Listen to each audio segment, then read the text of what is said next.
Pero mire, para iniciar con este programa, vamos a empezar de inmediato con una entrevista que me parece a mí que va a ser muy interesante. Le pido que esté atento, atenta a lo que va sucediendo en este diálogo que vamos a sostener a partir de unos segundos con Agustín Laje. Él es escritor, politólogo y columnista, licenciado en Ciencia Política por la Universidad Católica de Córdoba y con una maestría en filosofía. Ha escrito un nuevo libro que se llama La batalla cultural, reflexiones críticas para una nueva derecha. Y con ese propósito es con el cual saludamos hoy a Agustín Laje. Agustín, buenas tardes. ¿Qué tal, Julio? ¿Cómo estás? Mucho gusto saludarte. Gracias por la invitación. Al contrario, Agustín, con mucho interés en platicar, porque justamente el abordar diferentes puntos de vista es lo que nos puede permitir enriquecer nuestra visión y nuestra perspectiva de lo que va sucediendo.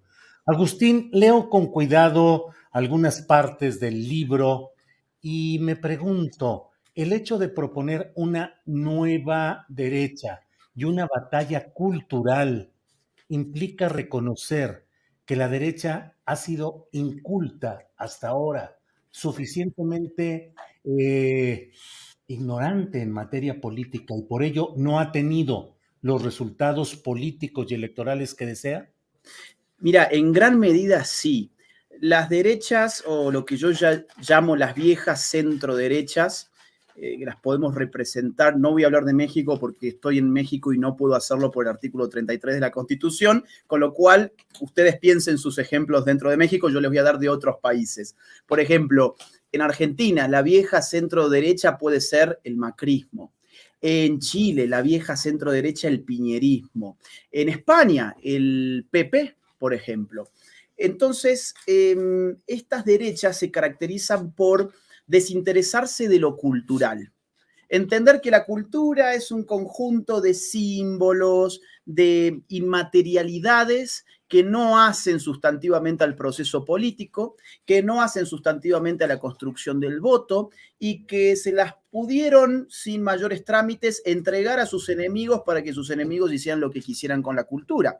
Por eso, las izquierdas dominan en general todos los ámbitos culturales. El arte, la literatura, la música, la historia, las ferias del libro, por ejemplo, los debates públicos, los medios de comunicación en general, tienen un sesgo más bien hacia las concepciones progresistas.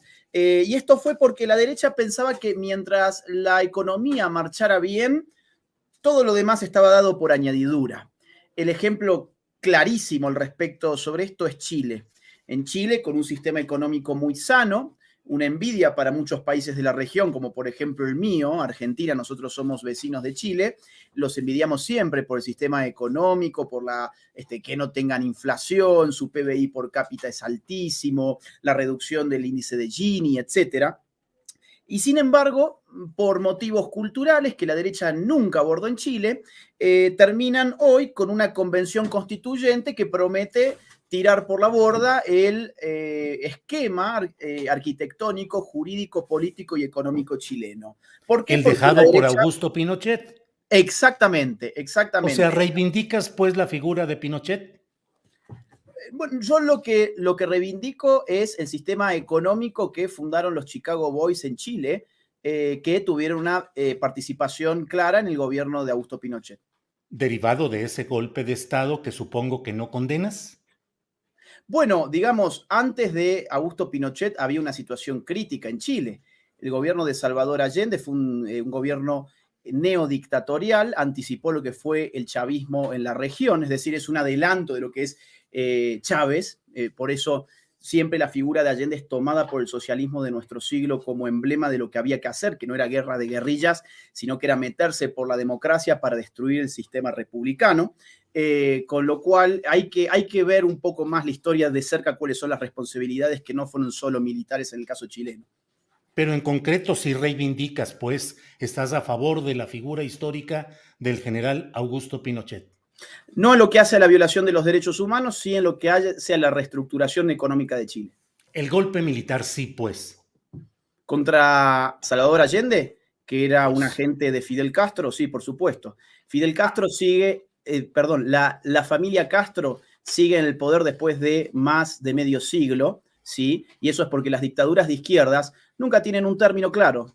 Augusto Pinochet llamó 2 veces a consulta popular para ver si él seguía o no seguía. Esto no significa que su gobierno haya sido democrático, que quede esto claro, pero digo, acá hay que sopesar y no descontextualizar históricamente la historia. ¿Estarías a favor de golpes militares parecidos donde hubiera un seguimiento de esas políticas castristas, por decir algo, Venezuela, No, Cuba, tal vez Honduras? no, no, ¿Estarías de no, no. acuerdo en golpes políticos, No, militares? no porque ya no son una solución a nada, tampoco lo han sido digamos, casi todos los golpes militares del siglo XX terminaron en una ruina política, económica, infernal. La excepción económica es la de Chile, que es de la que te estaba hablando. Hoy los golpes militares ya no existen, no, eso es parte de una historia que ya no está presente. Agustín, en la realidad política y electoral continental y mundial, ser de derecha es un fracaso, entonces. Sí, ser de derecha está tan mal visto que las personas de la derecha no se animan a decirse de derecha. Fíjese usted qué interesante, Julio, que en general las izquierdas no tienen ningún problema de asumirse de izquierdas. Una persona de izquierda puede muy bien en un medio de comunicación decir soy de izquierda y nadie se va a alarmar por ello. En cambio, cuando alguien dice soy de derecha, parece que estamos frente a un Hitler en el siglo XXI, lo cual es absurdo.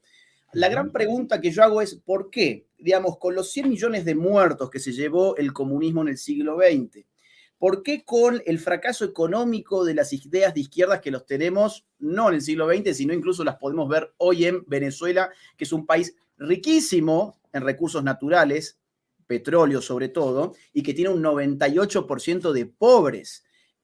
¿Por qué? ¿Por qué es tan cool decirse de izquierdas? ¿Por qué es tan aceptable decirse de izquierdas? ¿Y por qué las derechas tienen que estar escondiendo lo que son? Fíjese usted que la gente de la derecha habitualmente dice, no, eso de hablar de derechas, izquierdas, es algo del pasado, eso con la complejidad del mundo actual no puede responder a los desafíos y a las situaciones del hoy, lo cual es absurdo porque precisamente izquierda y derecha es una antinomia que tiene por función simplificar un mundo cada vez más complejo. Imagínese usted si nosotros empezáramos a hablar en términos de ideologías políticas concretas y dijéramos, yo soy paleolibertario, él es socialdemócrata, este otro es libertario, este otro es liberal clásico, este otro es marxista, este otro es neomarxista y este otro es postmarxista. Bueno, nadie va a tener idea de lo que estamos hablando. La función de izquierda-derecha es precisamente simplificar la complejidad de la política contemporánea y, sin embargo, las personas de las derechas habitualmente, como no se animan a decirse de derechas, ¿qué dicen? No, yo no uso esas categorías, o peor aún, yo soy de centro, y se van cada vez más corriendo hacia las izquierdas. Por eso el proyecto de nueva derecha que yo planteo acá en este libro es una derecha que de una buena vez tenga orgullo de ser lo que es. ¿De qué debe tener orgullo esa nueva derecha, Agustín? Por ejemplo, de enfrentar al estatismo en un momento en el cual el Estado asfixia al individuo. Desde hace más de un siglo, el Estado ha venido creciendo en todos los ámbitos. Cada vez más impuestos, cada vez más funciones, cada vez más sector público, más burócratas, más trabas, más aplastamiento en general de las libertades individuales. Bueno, una nueva derecha tiene que decir, oigan, apostemos a la sociedad civil en detrimento de la clase política o de la casta política. Eso por empezar. Por otra parte, la nueva derecha tiene que tener orgullo de defender los valores de la patria en un contexto en el cual la soberanía de nuestras naciones está siendo entregada a las organizaciones internacionales y a la agenda globalista. Por ejemplo, ¿Cómo a qué agenda, como a qué organizaciones internacionales, por ejemplo, Agustín? sí, por ejemplo, la ONU. La ONU desde el año 1994, en lo que fue la conferencia del Cairo sobre población y desarrollo, le ha pedido a todos los estados del mundo que legalizaran el aborto a más tardar para el año 2015. Sí, eso lo pueden revisar en los documentos finales de la Conferencia del Cairo en 1994 en la página oficial de Naciones Unidas. El aborto hoy además es impulsado por la agenda globalista de organizaciones como la Rockefeller Foundation, como Open Society Foundation de George Soros, como la Ford Foundation, entre muchas otras. Por supuesto, la IPPF. Bueno, frente a esas agendas que no tienen que ver con las demandas de nuestra ciudadanía y que curiosamente se aplican en todos nuestros países al mismo tiempo, porque al mismo tiempo tenemos aborto en varios estados de México, Argentina, Colombia, Ecuador, ¿sí? Esto por mencionar los últimos meses nada más. Bueno, no es una coincidencia. Y la Agenda 2030 de la ONU, ¿sí? Es una respuesta al fracaso de que llegó el año 2015, no se consiguió, por ejemplo, el punto del aborto, y por eso vemos en la Agenda 2030, de los 17 objetivos de la ONU, hay 4 que tienen políticas abortistas. ¿No hay que respetar la voluntad individual de quien quiere abortar, Agustín? No, porque la voluntad individual nunca puede llevar consigo la violación de los derechos individuales de otra persona. Yo no puedo tener la voluntad individual, por ejemplo, de golpearle la cabeza a usted, y mucho menos tengo la voluntad individual de poder robarle a usted o poder asesinarle a usted. No, Acá, pero esos son delitos que fija un Estado conforme a sus órganos de representación, que son los congresos. Si los congresos, como órganos de representación popular, aprueban el poder legalizar el aborto en ciertas etapas, pues ahí no hay delito, Agustín. bueno, a ver, jurídicamente no, pero cuidado, en el nazismo tampoco hubo delito. Los campos de concentración nazis tampoco fueron delictivos, si vamos a ver el derecho positivo. Y entonces, ¿de qué nos vamos a regir? De la ciencia, ¿en qué momento empieza la concepción, por ejemplo? ¿En qué momento empieza la vida? No es la política la que determina en qué momento empieza la vida, porque la vida es un fenómeno prepolítico. La política tiene que constatar en qué momento empieza la vida y a partir de eso decir, vamos a proteger la vida, ¿es un bien jurídico la vida o no es un bien jurídico? Si decimos sí, pues entonces el aborto es un delito. Si decimos, bueno, en algunos casos sí, en otros casos no, pues entonces habrá seres humanos de una categoría y seres humanos de otra categoría. Pero entonces entraríamos a no respetar las decisiones jurídicas que se tomen con cargo a representaciones populares, Bueno, Agustín. yo le consulto. Vamos a suponer que en México el Congreso determina que a todas las personas que se llaman Julio las podemos matar por la calle. ¿Qué hacemos con usted?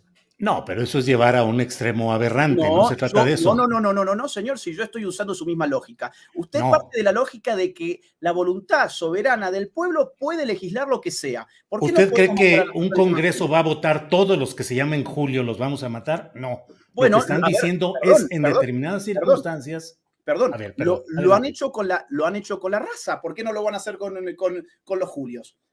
A ver, Con la raza se refiere los a genocidios Alemania. siempre son legales. Eso es lo más curioso. Los genocidios son legales. Ajá. ¿Habla usted de Alemania específicamente? Específicamente de Alemania, pero podemos hablar de otros. Por ejemplo. Los gulags. Ajá. Los gulags fueron también parte de un esquema jurídico positivo, legislado, al calor del sistema comunista. Entonces, ¿a dónde vamos, Agustín? ¿A respetar las leyes o no? A respetar el derecho natural de vivir del ser humano cuando las leyes pretenden aniquilar el derecho a la vida. Pero el derecho natural no es el derecho positivo, se funda en una idea preconcebida que tiene más de religioso que de No, jurídico. no, en absoluto. En A ver, dígame, absoluto. A ver, dígame. bueno, por El derecho empezar, natural es creer que hay algo preconcebido que debe respetarse solo porque viene de una fuente superior. bueno, por empezar, la fuente de la vida no es la política, por lo tanto, la política no debiera ¿Cuál es la basarse fuente en de la la vida. vida? La naturaleza. O a usted, ¿quién le ha dado la vida? El Sí, sí, Estado. la naturaleza, Claro, de por acuerdo. eso el derecho natural es antes del derecho positivo. Y algo muy importante, no se olvide, por favor, que si el nazismo fue condenado, fue gracias al derecho natural y no al derecho escrito.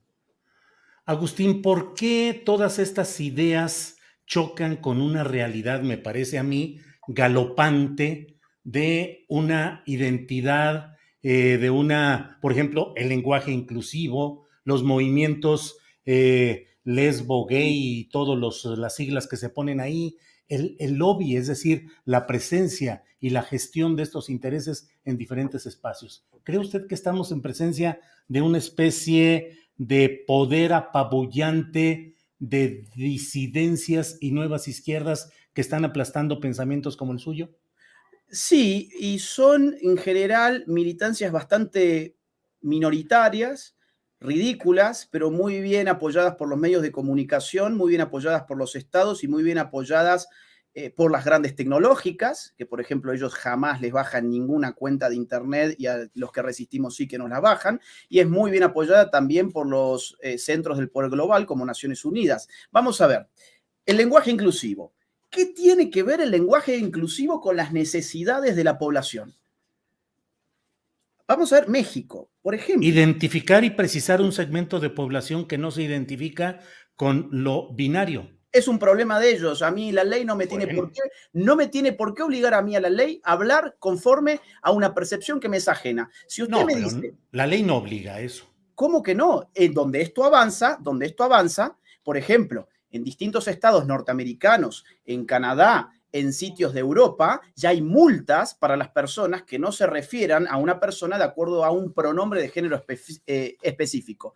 Vamos a poner un caso Sí. muy claro.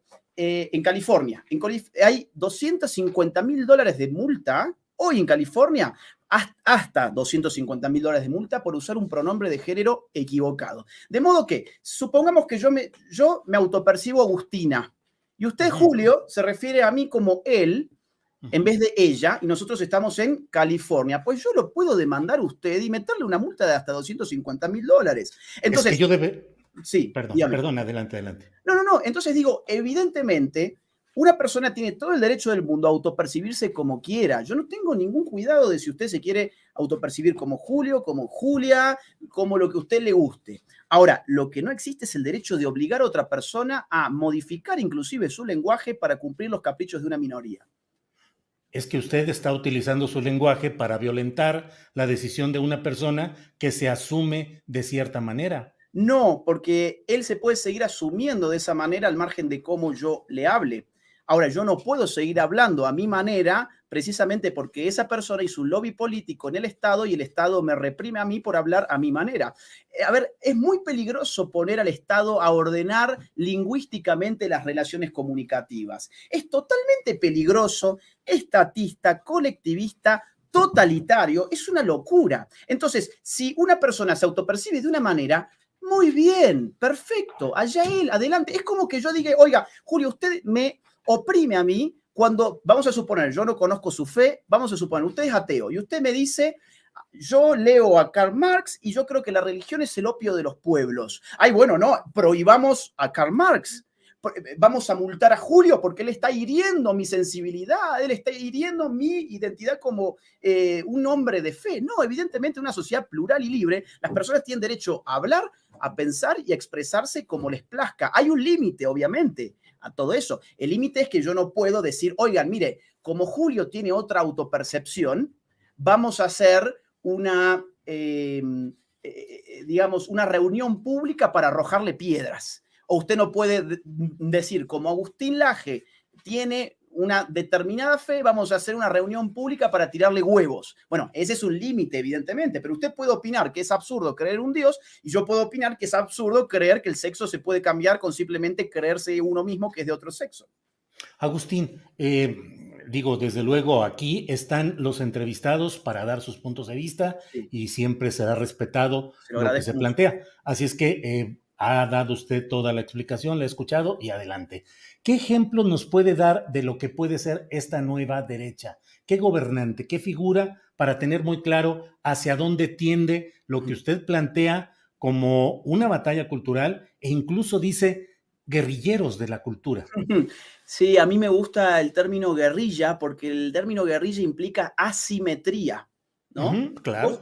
Usted fíjese que la guerra convencional es una guerra donde dos ejércitos profesionales chocan y son ejércitos que están entrenados para la guerra, que disponen de un armamento relativamente similar y por eso se animan a chocar.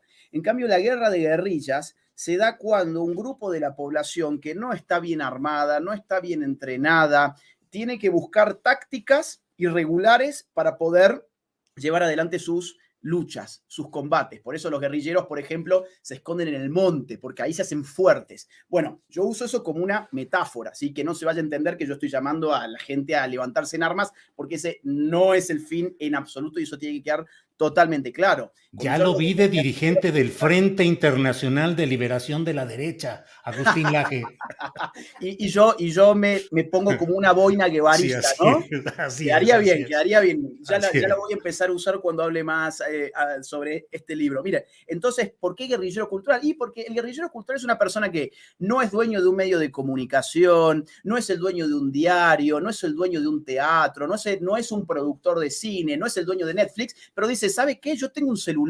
Y con mi celular puedo crear una cuenta de Twitter, puedo hacer un canal de YouTube, puedo armar mi podcast y voy a hacer esto no solamente para sacarle fotitos con mi celular a la comida que como o para sacarme una selfie en el baño que se vea el inodoro de fondo. No, voy a hacer algo un poco más interesante con las redes sociales, que es convertirme en un guerrillero cultural para defender mis ideas, mis convicciones. Ahora usted me pregunta, ¿cuál es el político? Bueno, hay algunos casos. El más claro que yo veo es Santiago Abascal de Vox en España, La que ultraderecha, le dicen. sí, a ver, le dicen ultraderecha a todo lo que no sea de izquierda, porque Pero el, sí, sí, para mí ultraderecha es el nazismo y eso no tiene absoluto que ver con el nazismo.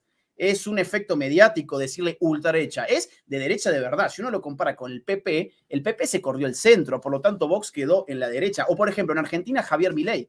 No sé y si ha seguido Javier en Milei. España el escándalo de corrupción con Díaz Ayuso y con toda el disenso y el choque, el conflicto interno en lo que había sido la derecha tradicional en España, Agustín. Sí, una derecha tradicional que era el PP, que se fue corriendo cada vez más hacia el centro, incluso abrazó agendas progresistas. Por ejemplo, la agenda del aborto. Es una agenda que el PP no enfrentó, la agenda LGBT, que era de lo cual hablábamos recién, no enfrentó, la agenda del feminismo no la enfrentó, entonces por eso aparece Vox como una nueva derecha que sintetiza distintos grupos, a los patriotas, a los conservadores, a algunos libertarios. Eso yo creo que es un ejemplo de nuevas derechas y que está teniendo lugar en muchos otros países. De un gobierno, Agustín, deme por favor un ejemplo de dónde ha gobernado esta idea de lo que puede ser nueva derecha. Todavía ninguno porque es un fenómeno muy reciente. De hecho, la nueva derecha está en construcción. A ver, lo más parecido de un gobierno de nueva derecha que uno podría ver puede ser el gobierno de Donald Trump, por ejemplo. Eso Esa. puede ser lo más parecido, puede ser. Pero como le digo, esta idea de nueva derecha todavía es un proyecto en construcción muy nuevo. Usted imagínese que el ejemplo que yo le di recién, que es el de Vox, es un partido que tiene apenas 5 años de existencia y en 5 años ya es la tercera fuerza nacional de España. O, por ejemplo, el caso de Javier Milei en Argentina. Su partido tiene un año y en un año se ha convertido en la tercera figura política del país. Así que es un fenómeno nuevo, pero muy potente. Agustín, en septiembre del año pasado vino Santiago Abascal a México, fue recibido por un segmento, una porción de los senadores del partido de derecha, Acción Nacional, o el partido más importante electoralmente de derecha en México, que es Acción Nacional.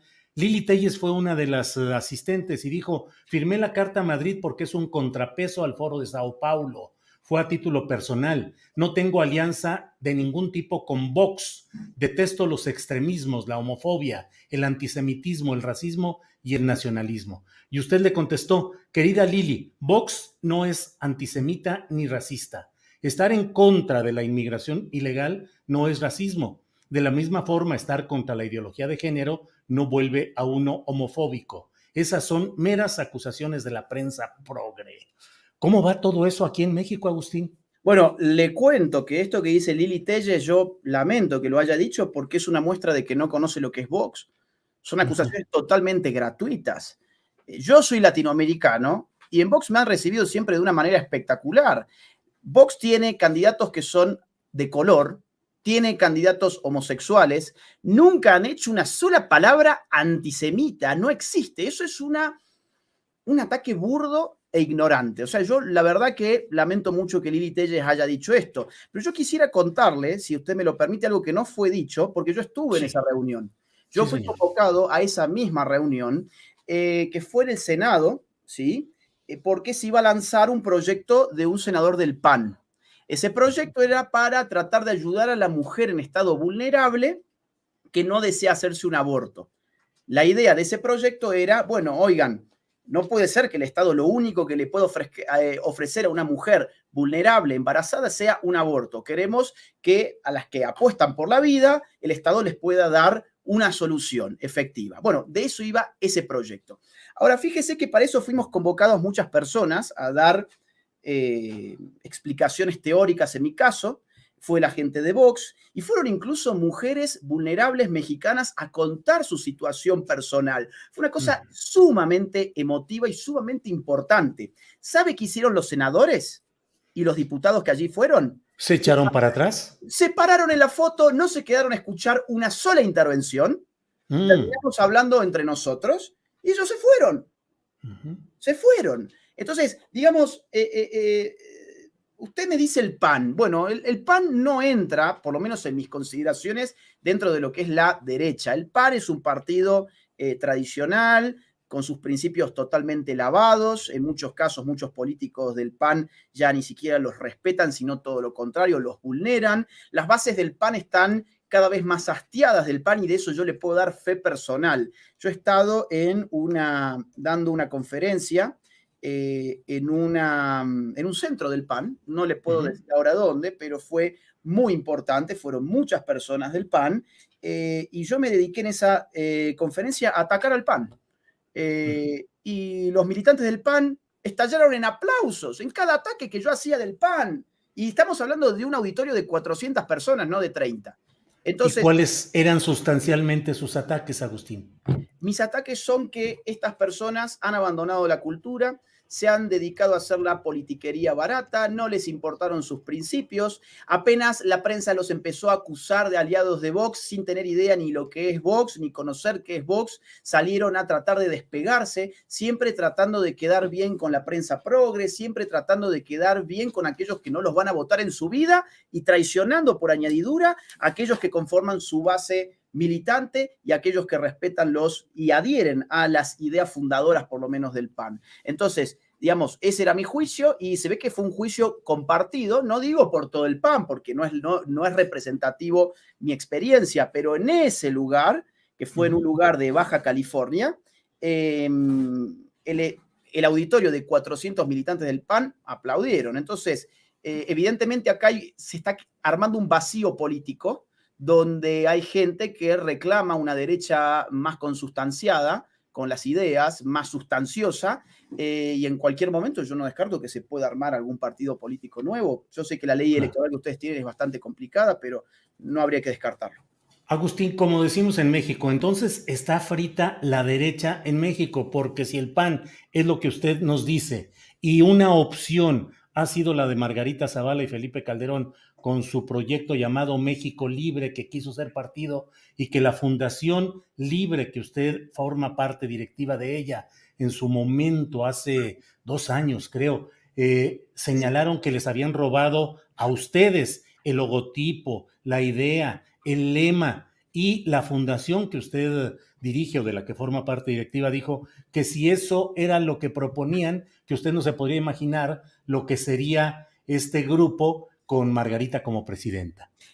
Mira, yo creo que lo más probable que haya pasado en ese momento, después de haberlo pensado, sí, fíjate, bueno, el logo nuestro ahí arriba es un logo nuevo, pero nuestro logo anterior era prácticamente idéntico. Lo que yo supongo, sinceramente, es que esta gente ha contratado a un equipo de marketing, de diseño gráfico, que no hicieron su trabajo honestamente, que se pusieron a ver qué fundaciones o qué grupos o qué partidos políticos eran similares y copiaron el logo, copiaron el nombre y le dijeron, acá te vendemos este paquete. Yo no creo que estos señores que dirigían este grupo hayan ellos hecho ese trabajo, pero sí que lamenté mucho que haya sido así. Aunque ahí lo dices, si comienzan robando, no queremos imaginar lo que sería como presidente. Sí, ha sido una lástima enorme que estas pequeñeces pasen. Ahora, fíjate vos que Pero tiene usted, Agustín, un juicio positivo de Felipe Calderón y de Margarita Zavala como políticas. No, yo creo que la nueva derecha tiene que ser hecha con outsiders. Usted fíjese en los nombres que yo les he dado. Estamos hablando de Santiago Abascal, de José Antonio Cast en Chile, de Javier Milei en Argentina, de López Aliaga en Perú. Incluso hasta Donald Trump era un outsider de la política, era un outsider dentro del Partido Republicano y era un hazmerreír, del cual se mofó toda la prensa durante el año 2015, diciendo que no iba a pasar las primarias. Entonces, la nueva derecha, yo no creo que se pueda armar a partir de políticos que son de la casta política.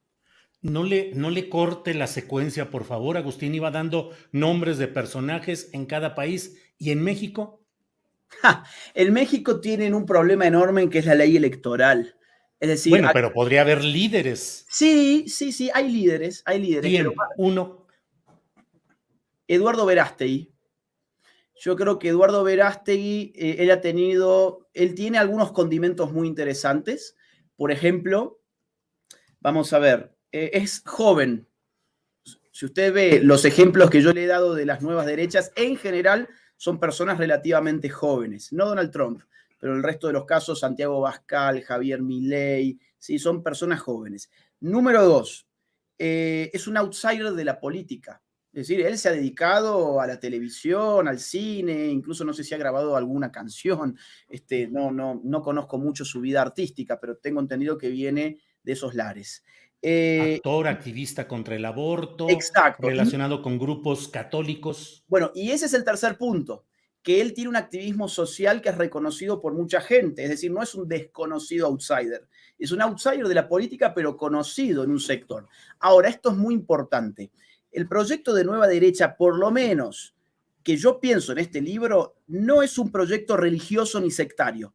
De hecho, yo creo que no hay nueva derecha allí donde se piensa que la nueva derecha tiene que ser católica. No, una nueva derecha tiene que abrazar a gente que viene de distintos credos, de distintas iglesias, de distinta fe o sin fe en absoluto. Ese no es el punto. Hasta ateos. Hasta ateos, claro. Pero claro, mire, uno de los pensadores más importantes para mí de estos años que apoya estas ideas es ateo, que es Miklos Lukács, peruano, profesor